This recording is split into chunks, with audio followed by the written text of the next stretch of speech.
A continuación, desde la Iglesia Bautista Bendición, la predicación de la Palabra de Dios. Buenos días, amados hermanos y amigos. Voy a compartir la palabra del Señor esta mañana con todos vosotros. Vamos a, los que tenemos nuestras Biblias, vamos a abrirlo en el libro de Gálatas.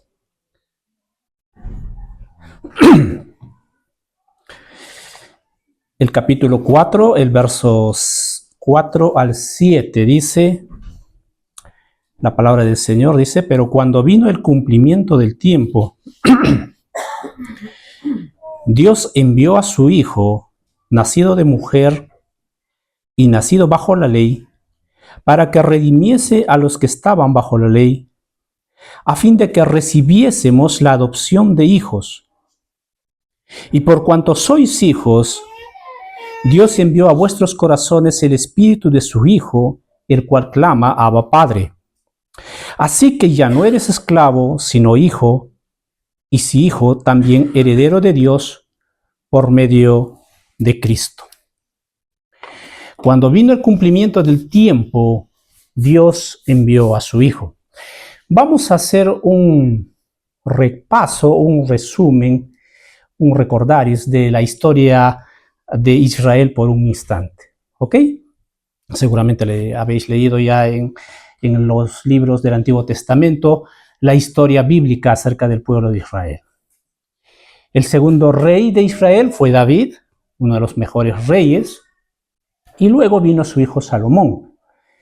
Durante el reinado de Salomón, Israel alcanzó su máximo esplendor. Hubo mucha paz, a diferencia de David. En el reinado de Salomón no hubo guerras. Unas pequeñas revueltas, pero no tenía mayor consecuencia. Pero hubo mucha paz, el reino prosperó y se hicieron grandes edificaciones, pero para llevar a cabo todo esto, Salomón tuvo que cargar de impuestos al pueblo. Murió Salomón y subió al trono su hijo Roboam. Roboam tenía 20 años cuando llegó al poder.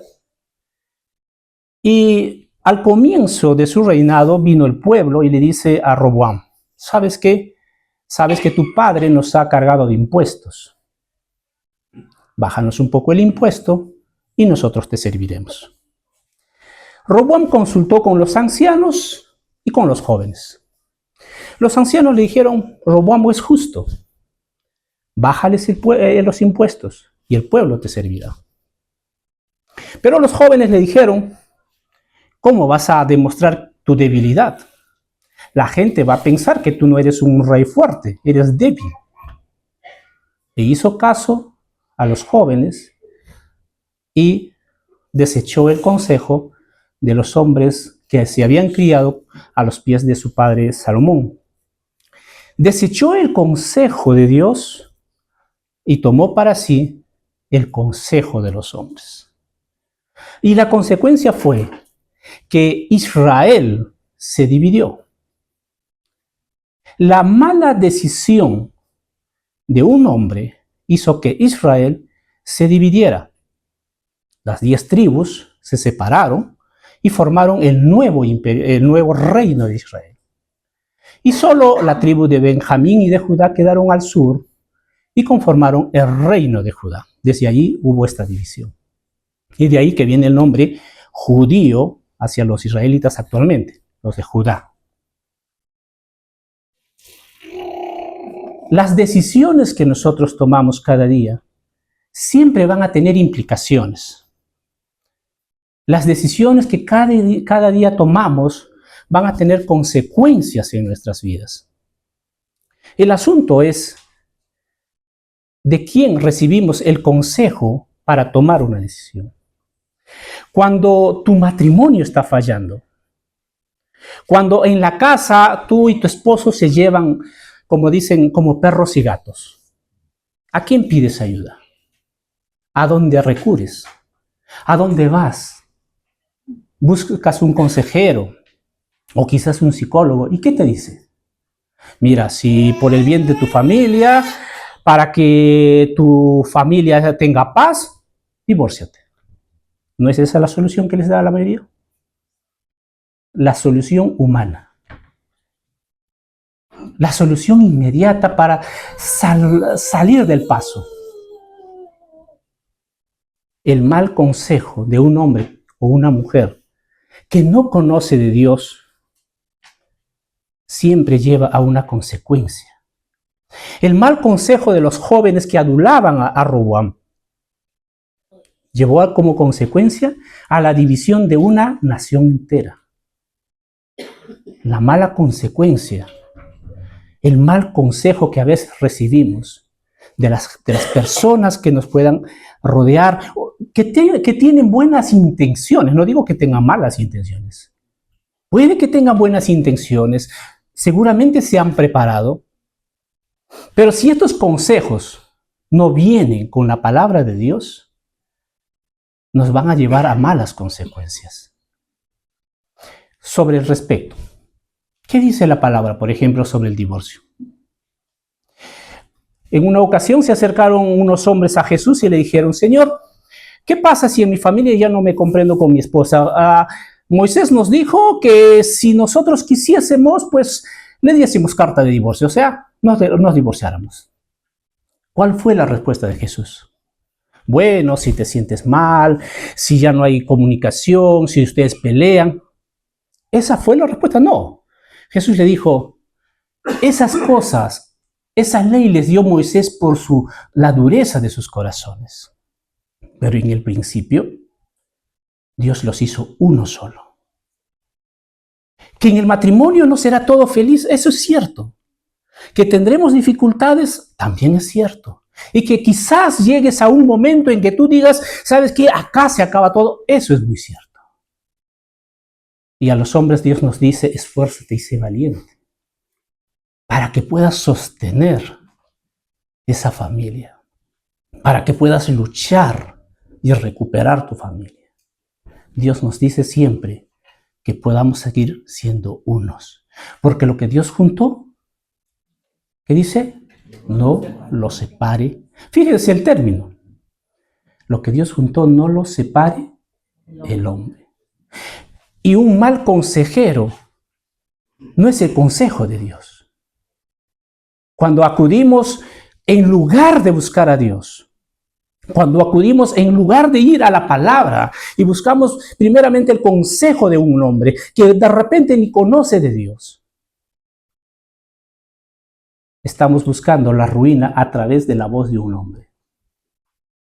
No lo separe el hombre. Esa fue la consecuencia de Israel. Ahora ustedes dirán: ¿qué tiene que ver esto con la Navidad?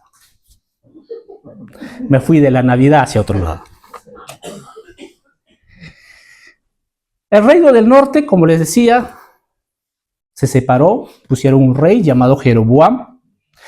Jeroboam vio que todavía el pueblo descendía hasta Jerusalén para adorar al Señor, y él dijo: wow, esto es peligroso.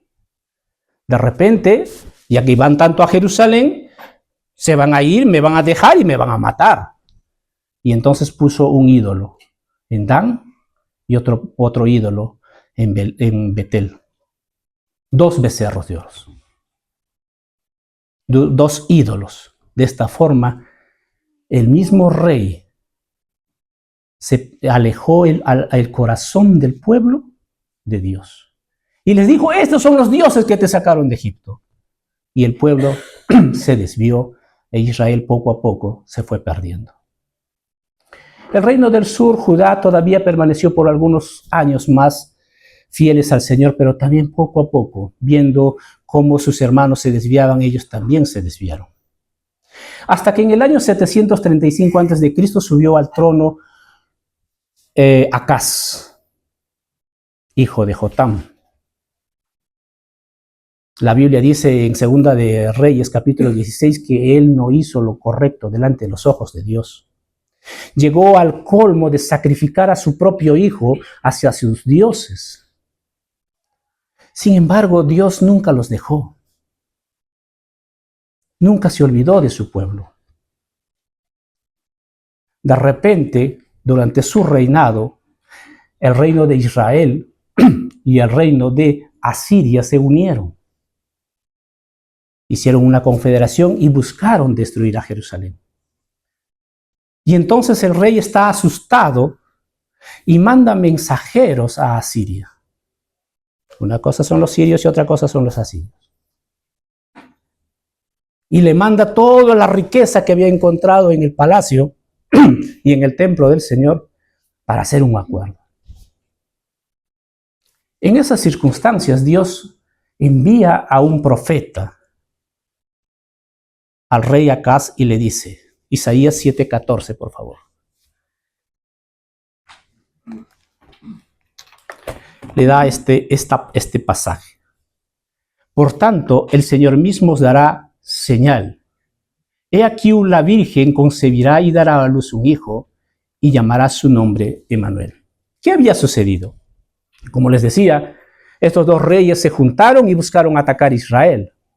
El rey estaba con miedo y Dios le dice, no tengas temor, ellos no te van a hacer nada.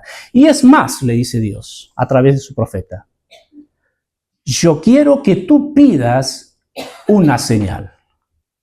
En la situación tan difícil en que está, Dios le dice al rey, quiero que pidas una señal en el cielo o debajo de la tierra. Fíjate, imagínate si Dios te dice eso, quiero que pidas una señal para ti, para que veas que hay Dios en Israel. Para que veas que a pesar de que te has alejado de Dios y has seguido el consejo de los hombres y has buscado hacer alianza con aquellos que no tienen temor de Dios, a pesar de todo eso, yo estoy en medio de ustedes. Y quiero que tú pidas una señal.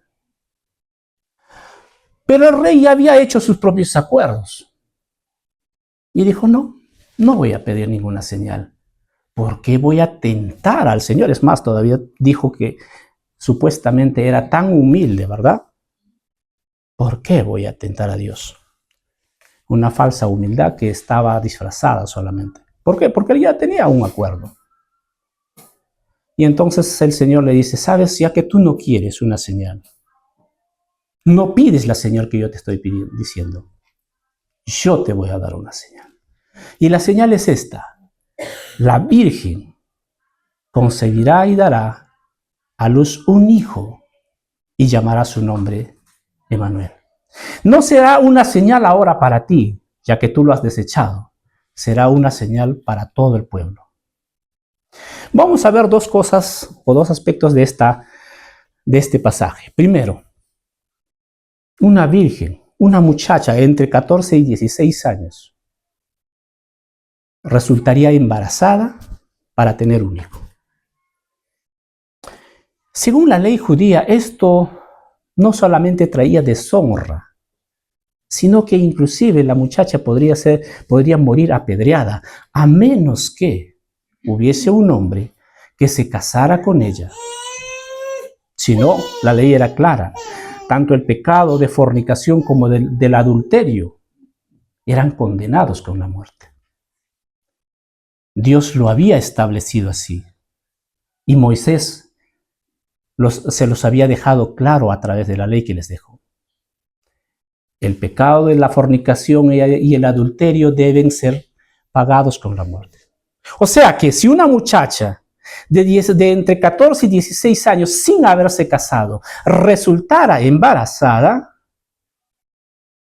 podría morir, podría ser apedreada, porque había cometido un pecado gravísimo para Israel, un pecado gravísimo para con Dios. Y pensemos esto, el pecado que el hombre comete, que nosotros cometemos, más allá de ser quizás un pecado con otra persona, es un pecado contra Dios. Pecamos contra Dios. Así es que era un pecado muy gravísimo. Y por otro lado, pues, como consecuencia esto no tenía sentido, ¿verdad? Que una muchacha pues resultara embarazada sin haberse casado. Pero como dice el primer pasaje que hemos leído, cuando vino el cumplimiento del tiempo, esto se cumplió. Una muchacha entre 14 y 16 años resultó embarazada. Os quiero hacer una pregunta. ¿Alguna vez creen que Dios se equivoca? No, ¿verdad?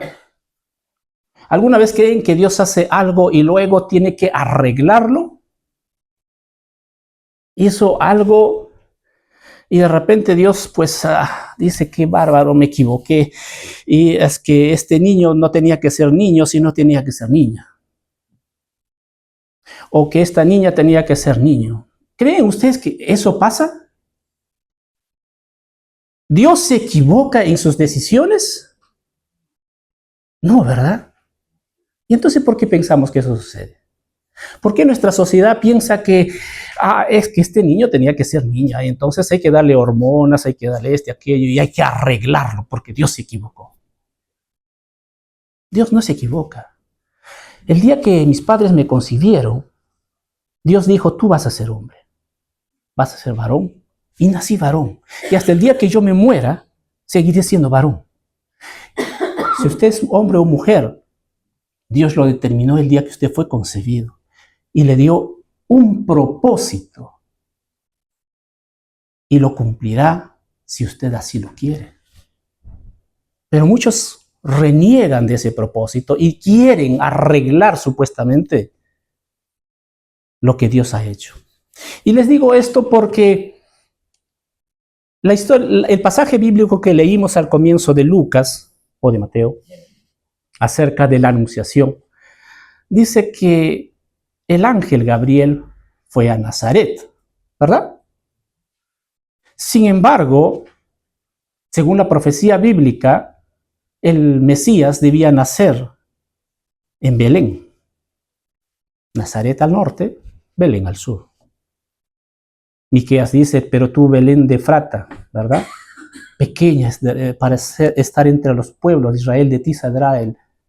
O sea, el Mesías tenía que nacer en Belén y el ángel se fue a buscar a Nazaret, al norte. No fue un error, fue con un propósito.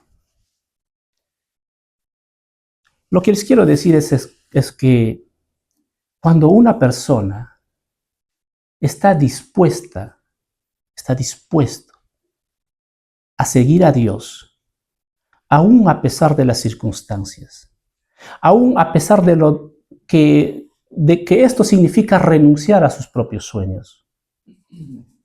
Cuando tú estás dispuesto a ello, no importa el lugar donde tú estés, Dios te va a buscar allí. José y María eran dos jóvenes temerosos de Dios, que tenían sueños como cualquiera de nosotros, sí. Tenían sueños, anhelos, tenían proyección de vida, estaban comprometidos, se iban a casar pronto. Seguramente José diría, yo con mi carpintería voy a hacer esto y aquello, compraremos una casita, un chalecito, y María diría, yo haré los mejores panes y no sé qué más, y tendrían sueños, hacían su proyecto. Tenían un sueño definido. Pero Dios interviene y le dice, ¿sabes? Yo quiero usarte a ti. Y fijaos en lo que María le dice. María no dijo, Señor, ¿sabes? Tú sabes los sueños que tengo, ¿verdad? Sabes que quiero casarme de blanco, que hacer una gran boda. José no le dijo, Dios, tú sabías bien que soy intachable. ¿Qué va a decir la gente de mí? A la anunciación del ángel a María, María solamente dice, he aquí la sierva del Señor. No discute con Dios. Aún a pesar de que esto quizás le podría causar que la gente lo rechazara y la viera mal. Y cuando José recibe por sueños el mensaje de que debería recibir a María, José tampoco se pone a discutir con Dios. Simplemente obedece. Y aún a pesar de que sabe que este niño no será su hijo, decide cumplir, hacer la voluntad de Dios. Pero ellos no estaban viviendo en Belén, estaban en Nazaret. Estaban lejos del lugar. Y allí los encontró Dios. No es que nosotros buscamos a Dios, es que Dios nos busca a nosotros. Cuando tú dispones tu corazón a servirle de corazón, cuando tú te dispones a seguirle, aun cuando no te parezca lógico lo que Dios va a hacer, Dios te encuentra allí donde estás y te llama. Cuando nos disponemos, Él nos busca, nos encuentra y nos llama. ¿Qué es lo que vamos a hacer después de ese llamamiento? ¿Cómo respondemos a ello? Serán las consecuencias que luego tendremos.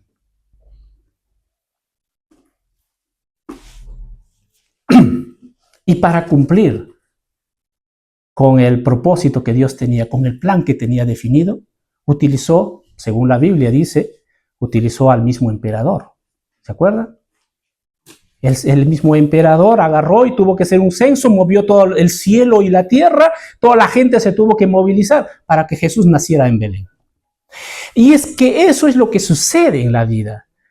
Quizás el proyecto que tú tienes es imposible de realizarse, pero Dios comienza a mover el cielo y la tierra con la única finalidad de cumplir esa promesa que Dios te ha hecho. No importa cómo, no importa cuán difícil sea. Para cumplir con su promesa, Él mueve el cielo y la tierra. Y hay más de una ocasión yo les he contado lo que nos pasó a nosotros, ¿verdad? Pero les voy a contar brevemente, porque me gusta contarlo. Los cuento cada vez que puedo. Cuando nosotros llegamos aquí, el año pasado tuvimos una dificultad. De repente en la casa donde estábamos viviendo, pues nos dijeron, mi prima nos dice, estábamos viviendo en la casa de mi prima, nos dice, ¿sabe qué, primo? Es hora de que te vayas. Necesito la habitación. Y nos quedamos en el aire.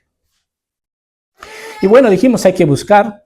En mi país, pues buscar una habitación o una vivienda no es cosa difícil. Si tienes dinero, consigues fácilmente. Tienes dinero, pagas el aval y consigues. Y nosotros dijimos, bueno, acá será similar. Teníamos el dinero, teníamos el aval, pero no encontramos. Todos nos decían un documento, otro documento, tienes esto, tienes aquello. Y nos pasamos 2 meses buscando. Y realmente les digo, todos, mis amigos, mis familiares que tengo acá, y aún algunos hermanos de la iglesia me dijeron, no lo vas a conseguir. No vas a poder alquilar una vivienda en Madrid si no tienes tu nómina, tu contrato de trabajo indefinido, no tienes NIE, no lo vas a conseguir. Y eso parecía cierto. Solo como resumen. Dios nos dio un piso, lo alquilamos sin documentos y con un bajo precio. Y ahí estamos viviendo. Para nosotros esto era imposible realmente. Y para el hombre esto es imposible. Y cada vez que lo cuento a alguien me dice, esto es un milagro. Aún los que no son cristianos me han dicho, eso solamente Dios. Y sí, solamente Dios lo hace. Y esa es la forma como Dios actúa.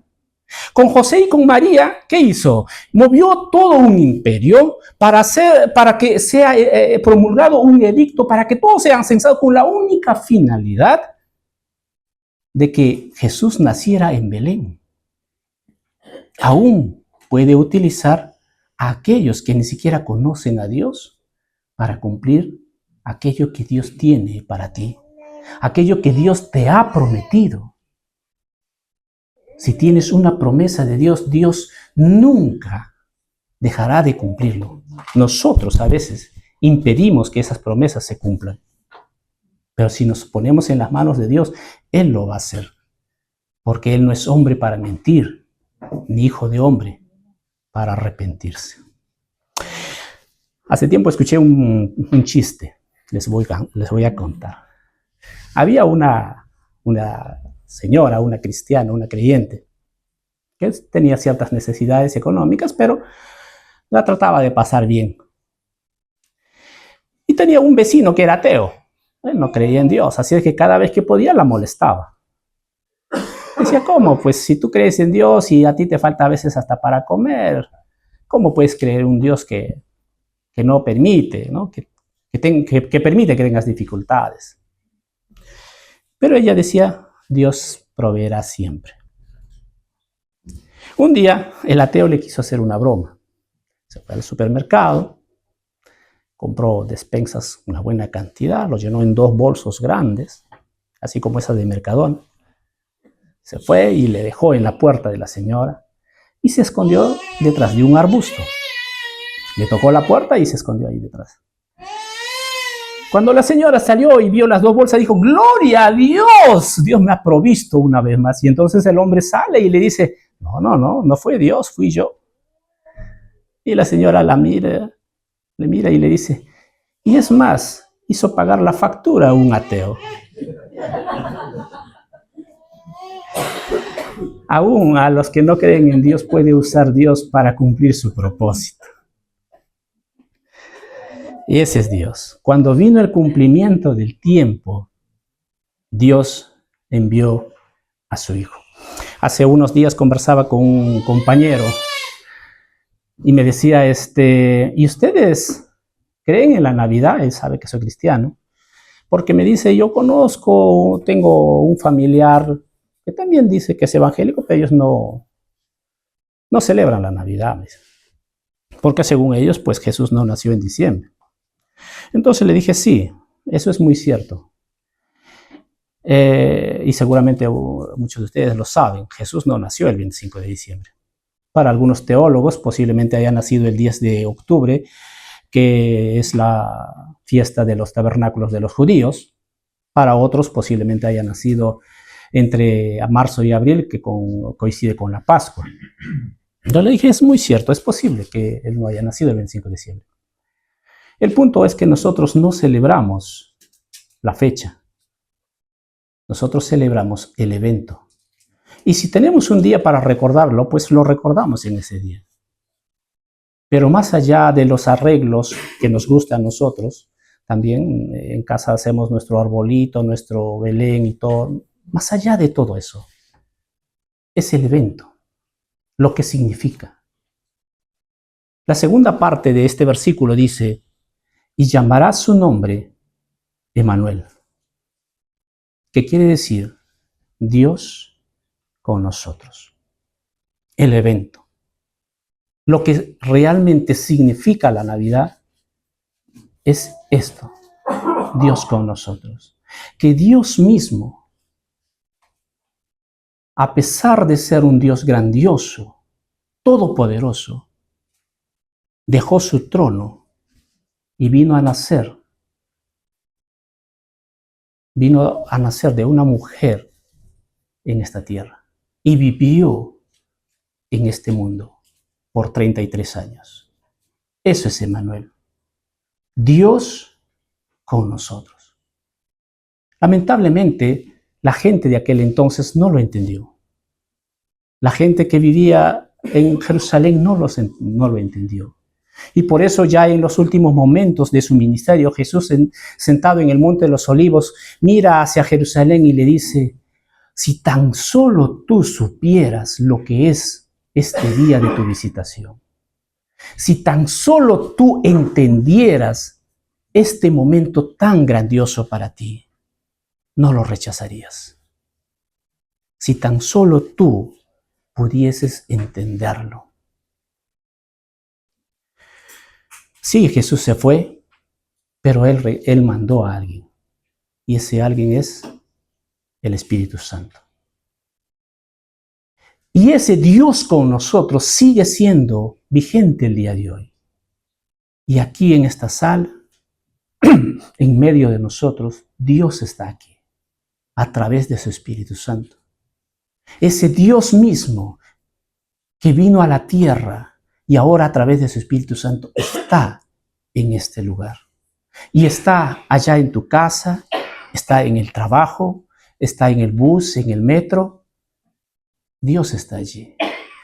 Dios mismo está viviendo en la tierra. Dios mismo.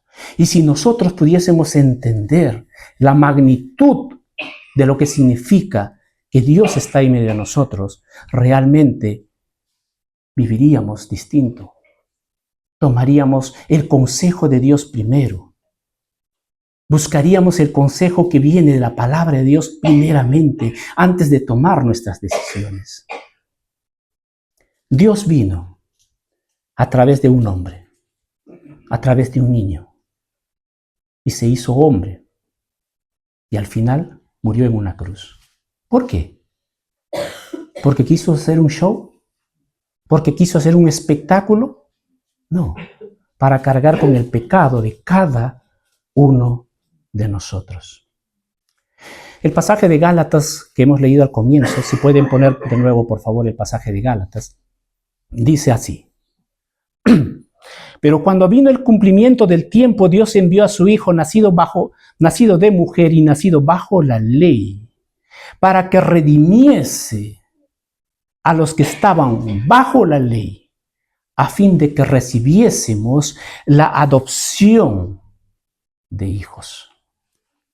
Y por cuanto sois hijos, Dios envió a vuestros corazones el Espíritu de su Hijo, el cual clama: Abba, Padre. Así que ya no eres esclavo, sino hijo. Y si hijo, también heredero de Dios por medio de Cristo. El propósito por el cual Dios hizo todo esto, que envió a través de una virgen para que naciera su Hijo, y que luego envió al Espíritu Santo para quedarse con nosotros, es este: que nosotros seamos hechos hijos de Dios. Podemos estar seguros de que todos los que estamos aquí y aún los que no están, somos creación de Dios. Eso es cierto. Todos somos criatura de Dios. Pero no todos somos hijos de Dios. No todos son hijos de Dios. Porque para ser hijo de Dios, no tenemos que hacer algo grandioso. No importa si tú estás en la iglesia desde que se fundó, no importa si tú eres parte del coro, no importa si tú predicas, no importa si dedicas todo tu tiempo a Dios. Si aún no tienes a Cristo en tu corazón, de nada sirve. Tengo más de 40 años en la vida cristiana. Y sí, he participado muchas veces en muchas iglesias. He enseñado a niños, he enseñado a jóvenes, he enseñado a adultos, he predicado en las calles y he hecho muchas cosas. Dios nos ha dado ahora para tener una radio por streaming. Pero todo eso y todo lo que yo pudiese hacer en el futuro, de nada serviría si Cristo no habría nacido en mi corazón primero. Todo lo que yo pueda hacer no puede pagar el precio de la salvación. Todo lo que yo pueda hacer ahora y en el futuro no podría pagar el precio de la salvación. Dios quiere que cada uno seamos sus hijos. Como decía un pastor, Dios no tiene nietos, Dios no tiene sobrinos, solo tiene hijos. Y para ser hijos, tenemos que tomar una decisión. Tú puedes pasarte toda la vida en la iglesia. Puedes ser parte del mejor grupo, puedes hacer muchas cosas, puedes dar toda tu vida para ayudar a los pobres, irte a África, a Asia, donde está la gente más necesitada. Puedes hacerlo todo. Pero si tú no tienes a Cristo en tu corazón, todo eso no te da la salvación.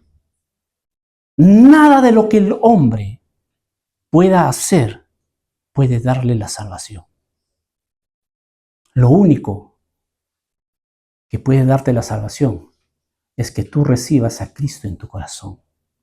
Que si confesares, dice la Biblia, con tu boca que Jesús es el Señor y creyeres en tu corazón que Dios le levantó a los muertos, serás salvo. Esa es la única alternativa. Esa es la única forma. Y no lo digo yo, lo dice la palabra de Dios. Y Jesús siempre va a decir, he aquí estoy a la puerta de tu corazón y llamo. No fuerzo, no rompo la puerta para entrar, no, solamente llamo. El que tiene oídos va a escuchar ese toque. El que no quiere seguirá cerrando la puerta y seguirá haciendo lo que hace cada día. Seguirá en su vida. Dios quiere darnos a cada uno la salvación. Dios quiere que cada uno tengamos esa salvación. Pregúntate, ¿has nacido de nuevo? Ese Jesús que vino naciendo de una mujer, ¿ha nacido en tu corazón? Si lo has hecho, bien por ti. Seguramente lo recuerdas, yo lo recuerdo.